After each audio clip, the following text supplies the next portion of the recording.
গুগলের ডিপেন্ড প্রজেক্টে কাজ করছেন আর আমাদের যে ওভারঅল যদি বলি সবাই মূল সংখ্যাটা মূলত নির্বাচন কমিশনকে নিয়ে। এই নির্বাচন কমিশন ইতিমধ্যে নিরপেক্ষতা হারিয়েছেন। শিক্ষার্থীরা আশঙ্কা করছে আসন্ন ডাকসু নির্বাচন সুষ্ঠু হয় কিনা সেই বিষয়টি নিয়ে, এবং আমাদের মধ্যেও সেই আশঙ্কার জায়গাটি তৈরি হয়েছে।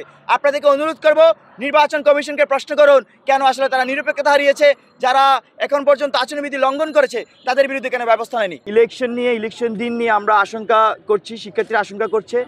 কালকে আমি বেশ কয়েকটি হলের রোমে গিয়েছি, সেখানে শিক্ষার্থীদের সাথে কথা বলেছি এবং তারা নানা ধরনের আশঙ্কা জানিয়েছেন। সেই আশঙ্কার মধ্যে অন্যতম একটি হচ্ছে এই যে ইলেকশনটি হবে, সেই ইলেকশনের দিনে যে বুথগুলো ভোট দেওয়া যে বুথ, সেখানে কোনো কারচুপি হয় কিনা আশঙ্কাটা তারা করছেন। নির্বাচন কমিশন বলেছেন তারা সিসি ক্যামেরার নিচে ব্যালট গুনবেন, তবে আমরা আরেকটা বিষয় আশ্বস্ত হতে চাই যাতে কোনো ধরনের ব্যালট বক্স আগে থেকে ভর্তি না থাকে, এবং শিক্ষার্থীরা সেই আশঙ্কাটি কিন্তু করেছেন ইতিমধ্যে।